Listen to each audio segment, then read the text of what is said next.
So I'm going to show you how to, well, just how to process a bass track really.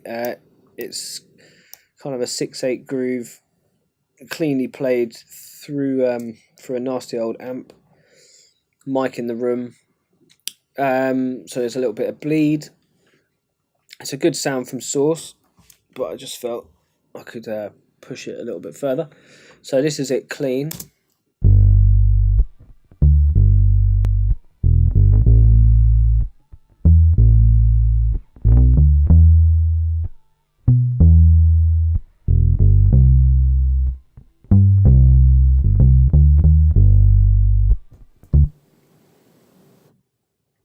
So yeah, it sounds nice. It's probably a little bit uneven and maybe not tight enough in the bottom end, and there could be a bit of a honk added. So I put this Poltec on.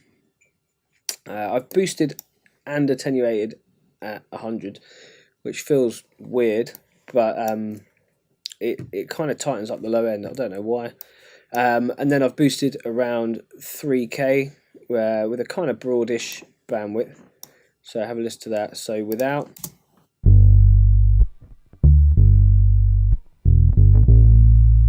And with.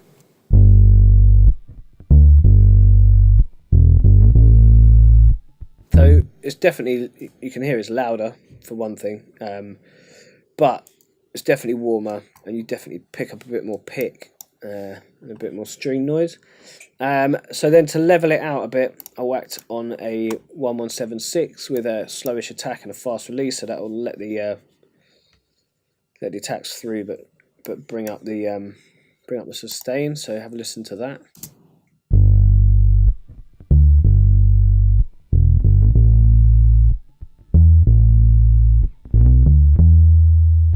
There's quite a lot of reduction, but bass is one of those things that you just want to be constant.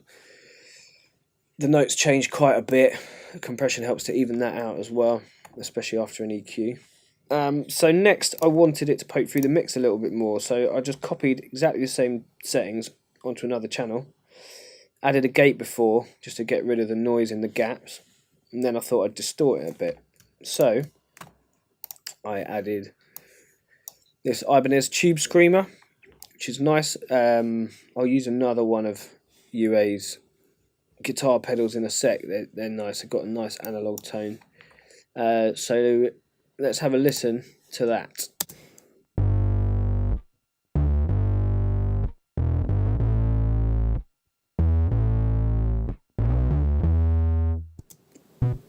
It's nice. It's distorting kind of nicely, doing what I want it to do, but I feel like the bottom end's a bit flary, top end probably a little bit gritty, so I added this Oxford EQ, took out the tops and the bottoms just so it would fit in with the original sound a bit more.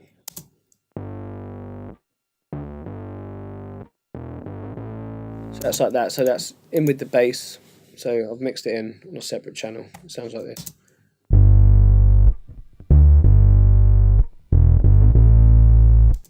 So then back to without. And with.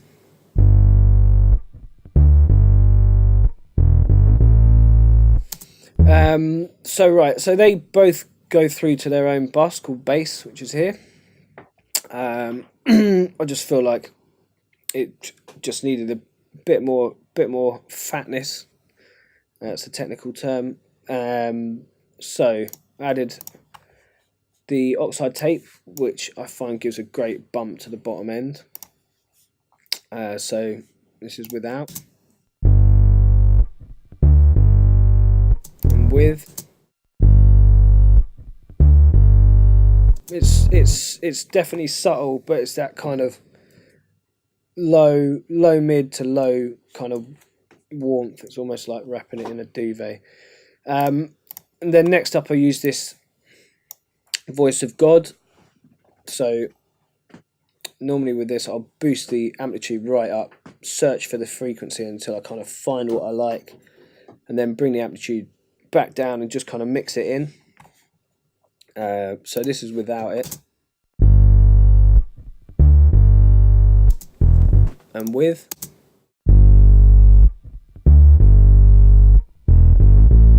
You can definitely hear that it adds that kind of, it's almost like an artificial low end, you know. I think it's just a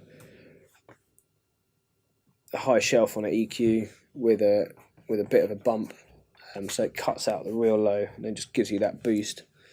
Then next up, I just compressed it a little bit more just to kind of bring all that stuff together, iron out any lumps in the bottom end that had been caused by this. So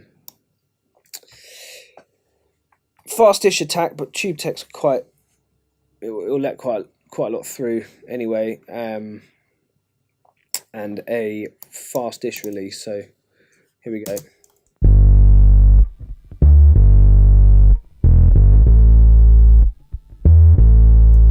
In fact, I reckon we could probably notch the attack up a tiny bit more.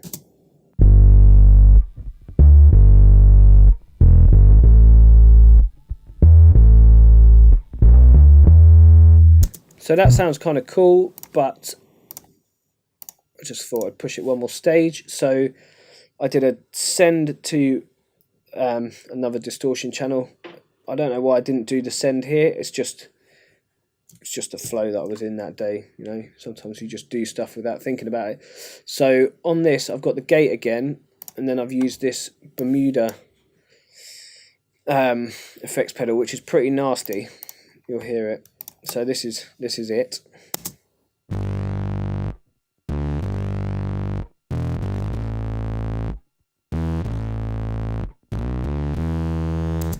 It just gives you that real fuzzy edge. I thought that the whole bass track it's all in mono.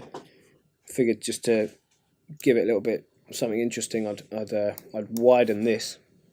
So next up, I whacked on the old Dimension D with all the buttons in. If you press Shift and click, you can do any combination you want really.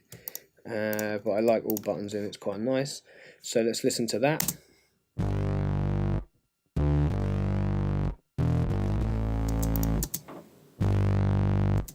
So that's without and with.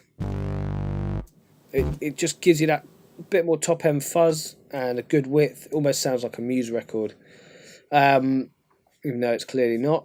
And then last up, I put this Brainworks EQ on. I figured that because I was taking a bass, making it stereo, it would be a clever thing just to mono up the bottom end. So I used this BX Digital version 2, and there's a mono maker here. You just turn it up so you can hear. If you go all the way up, it's completely mono. Then as you come down, anything above that frequency becomes stereo.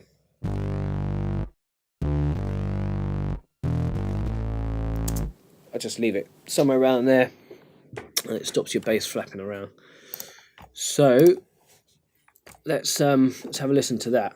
So this is without it.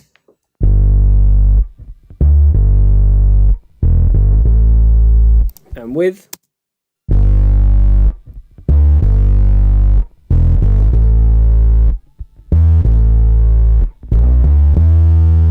You can see, especially on those kind of higher notes, that distortion really kind of evens the sound out. I'd probably, thinking about it, take a little bit off the top, but that's for another day.